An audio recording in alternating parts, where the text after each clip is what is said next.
Hello friends, welcome to Reno's Englishpedia. This session I am starting a revision series which will cover all the chapters of 10th standard. Since the number of days for the forthcoming examinations are very less, it is my aim that I post at least 9 to 10 chapters daily. They may be a combination of chapters and poems, so that complete revision can be achieved by the students. I hope that you enjoy these series. These are going to be actual classroom transactions, so there are going to be some places where students' voice is not audible, but I have ensured that I repeat all comments so that no point is missed by any of you.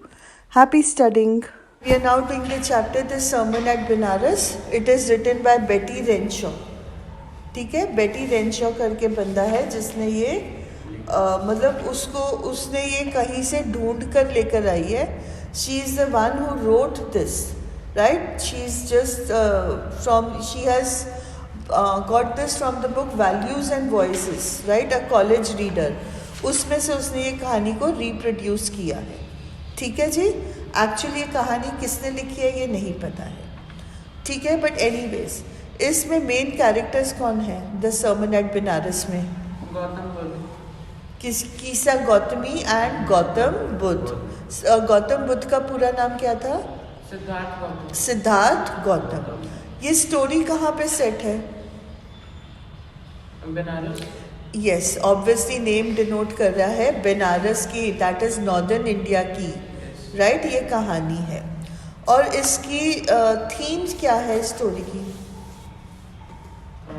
Death is inevitable. Inevitability of death.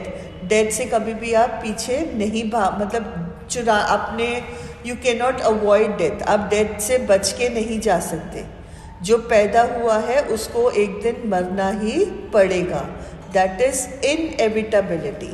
In evit EVIT.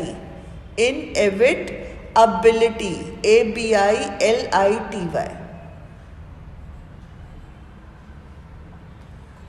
समझ में आ गया? Inevitability, ठीक है. और death second theme is जो धरती पे आया है ही और she has to suffer in life.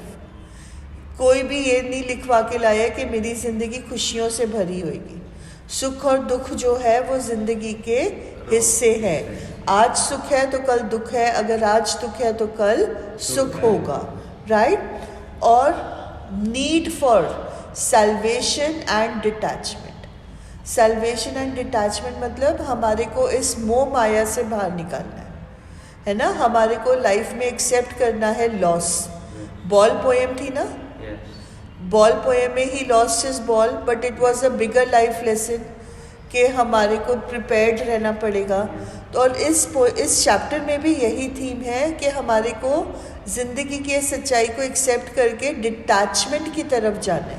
Detachment मतलब इतना अफसोस नहीं करना है कि हम सुध बुध खो बैठे.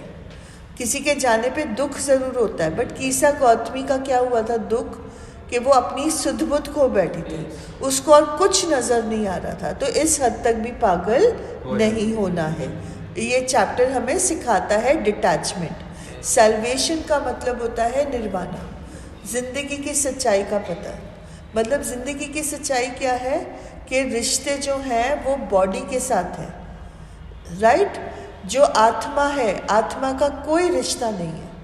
आपने नोटिस किया होगा, I don't know whether notice किया है या नहीं किया है, जब किसी की डेथ हो जाती है तो वो नाम लेके नहीं बोलते कि मिस्टर राम को लेकर आओ. वो क्या बोलते हैं? बॉडी को लेकर आओ. क्यों? क्योंकि जब आत्मा चली जाती है तो वो सिर्फ और सिर्फ एक शरीर बन के रह जाता है, उससे कोई रिश्ता जुड़ा हुआ नहीं होता, राइट. ये एक बहुत बड़ी बात है. कहने के लिए तो हम बड़ी आसानी से कह देते हैं, बट रियलिटी यही है कि detachment has to set in once someone dies. Okay, अब इसका बैकग्राउंड क्या था? प्रिंस सिद्धार्थ जो है वो लोगों की सफरिंग देखकर, बुढ़ापा देखकर, पावर्टी देखकर क्या हुआ, वो बहुत परेशान हो गए. कि ये क्या हुआ, धरती पे आने के बाद लोग ऐसे सफ़र क्यों कर रहे हैं। तो उसने कहा कि मुझे इसका जवाब चाहिए। वो अपना घर छोड़ के चले गए, उन्होंने बोधि ट्री के नीचे बैठा, राइट, और उसके नीचे मेडिटेशन किया, और कुछ दिनों बाद उनको ये रियलाइजेशन, उनको निर्वाणा मिला। You know, he understood the meaning of life, that किसी का भी किसी के साथ रूह का रिश्ता नहीं होता, the soul is unattached, right. Sufferings जो धरती पे आया है, ही और she has to suffer in life, and this was enlightenment, right. जो उनको निर्वाणा वर्ड हिंदी में यूज़ करते हैं, इंग्लिश वर्ड है उसका एनलाइटनमेंट। एनलाइटमेंट के एनलाइटन, ENLIGHTENMENT, एनलाइटनमेंट। क्योंकि बोधि ट्री के नीचे उनको ज्ञान मिला था, बोधि का मतलब होता है विजडम, तो उनका नाम बढ़ गया गौतम बुद्ध, ठीक है जी। और उन्होंने अपना फर्स्ट सर्मन कहाँ दिया था? He gave his first sermon at Banaras, and hence the title, ठीक है जी। Now the first part of the story is telling us about Gautam Buddha, कि वो 563 BC में पैदा हुए थे और 483 BC में उनकी डेथ हो गई थी। जब वो पैदा हुए थे, he was a prince named Siddharth Gautam. He lived in northern India. 12 साल की उम्र में उनको स्कूलिंग के लिए भेज दिया गया था। 4 साल बाद जब वो वापस आए थे, 16 साल की उम्र में उनकी एक राजकुमारी, एक प्रिंसेस के साथ शादी हो गई थी। उनका एक बेटा था, और उस बेटे के साथ वो 10 साल रहे थे, जैसे एक रॉयल लाइफ जी थी उन्होंने। अराउंड 25 ईयर्स ऑफ एज उन्होंने अपने महल के बाहर देखा, तो उन्होंने सफरिंग्स ऑफ द वर्ल्ड देखी। जब वो हंटिंग के लिए बाहर गए थे, तो उनको एक सिक मैन, एक बीमार आदमी दिखा, फिर एक बूढ़ा आदमी दिखा, एज्ड मैन दिखा, फिर उनको एक फ्यूनरल प्रोसेशन दिखा, किसी की डेथ दिखा, और फाइनली एक मंक दिखा जो भीख मांग रहा था खाने के लिए, right. 4 things which give suffering in a life, that is disease, that is old age, that is death, and next is poverty. 4 चीज़ें हैं जो हमारे को ज़िंदगी में दुखी करती हैं: बीमारी, बुढ़ापा, मौत और गरीबी, ठीक है। तो उन्होंने बोला, उनको ये चीज़ें इतनी परेशान करी कि उन्होंने कहा कि मुझे एनलाइटनमेंट चाहिए। वो 7 साल तक इधर उधर भटके। 7 साल तक उनको कुछ नहीं समझ आया कि ज़िंदगी का मतलब क्या है। फिर वो पीपल पेड़ के नीचे बैठ गए, जहाँ पे उन्होंने कसम उठाई कि जब तक मुझे एनलाइटनमेंट नहीं मिलेगा, मैं यहाँ से नहीं उठूँगा। और 7 दिन तक वो वहीं बैठे रहे। 7 डेज़ के बाद उनको बोधि ट्री, ये जो पीपल ट्री है, उसके नीचे बैठे हुए थे, और इस ट्री का नाम लोगों ने रख दिया बोधि ट्री, बिकॉज इस ट्री ने गौतम बुद्ध को विजडम दिया था, राइट। तो इसलिए पीपल ट्री को बोधि ट्री भी बोला जाता है। अगर तुम्हारा भी हाथ अपने फेस पे गया ना, मैं मारूंगी। उन्होंने उस ट्री को बोधि ट्री नाम दिया, because it was the tree which had been instrumental in giving knowledge to Gautam Buddha, right. Bodhi का मतलब वाइज वन होता है, और वहीं पे बैठ के गौतम बुद्ध ने लोगों को पढ़ाना, सिखाना, समझाना शुरू कर दिया।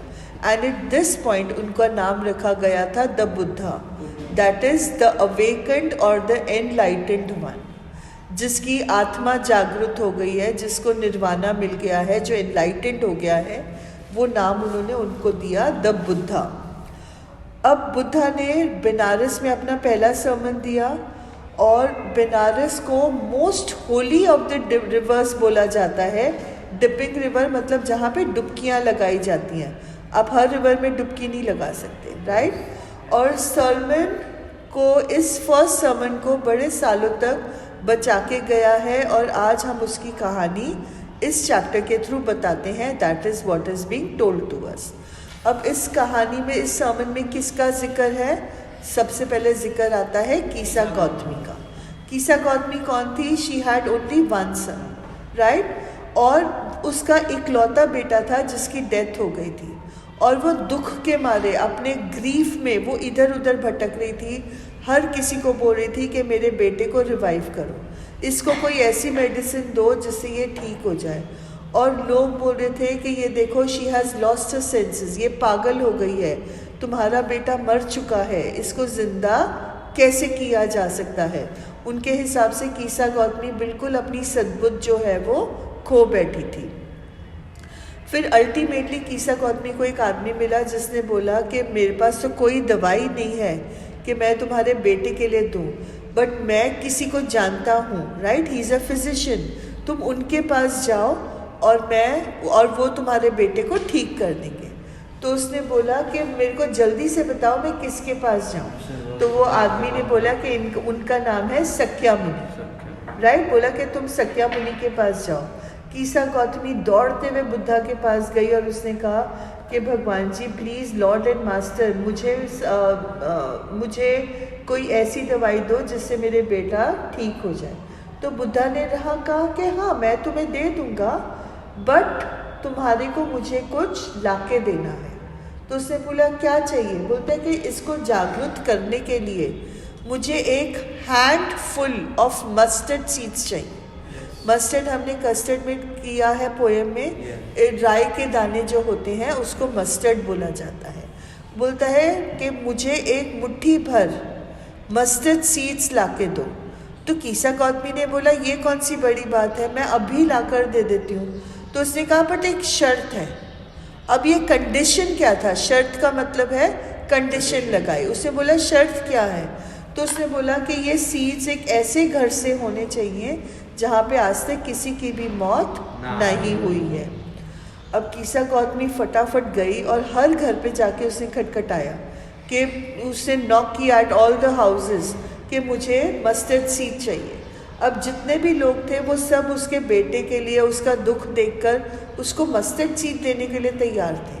बट क्या प्रॉब्लम होती थी, उनके घर पे मतलब वो बोलती थी कि हाँ पर मैं मस्टर्ड सीड आपसे लूँ उससे पहले मुझे बता दो कि आपके घर में किसी नियर एंड डियर वन, आपके किसी फैमिली मेम्बर, किसी रिलेटिव, किसी के कोई आपका दोस्त हो, किसी की मौत तो नहीं हुई है। तो हर घर से उसको क्या जवाब मिलता था, alas the few are living the dead are many. हम तो कुछ ही बंदे हैं जो इस घर में रह रहे हैं, बट हमसे पहले, हमारे आने से पहले बहुत लोग हैं जो मर चुके हैं। We all agree with this, है ना। अगर हम अपने रूट्स को देखें तो कितने फैमिली मेम्बर्स हैं जो हमारे को छोड़ के जा चुके हैं। इट्स अ लाइफ सर्कल, जो पैदा हुआ है उसको मौत आएगी ही। Death is inevitable part of life, ठीक है। फिर उन्होंने कहा कि प्लीज़ तुम हमारे को हमारे दुखों की याद नहीं दिलाओ। और उसको हर घर पे वो गई विलेज में, बट एक भी घर ऐसा नहीं मिला जहाँ पे किसी की मौत ना हो। अब इस बात को लेकर शाम हो गई, वो सड़क किनारे वे साइड पर ही बैठ गई और वो शहर की लाइट्स देख रही थी। शाम हो गई है तो सबकी बत्तियां जल गई होंगी ना। उस टाइम पे बत्तियां तो क्या होती थी, लैंटर्न्स होते थे, LANTERNS, है ना, वो केरोसिन से जो चलते थे, वो चीज़ें थी।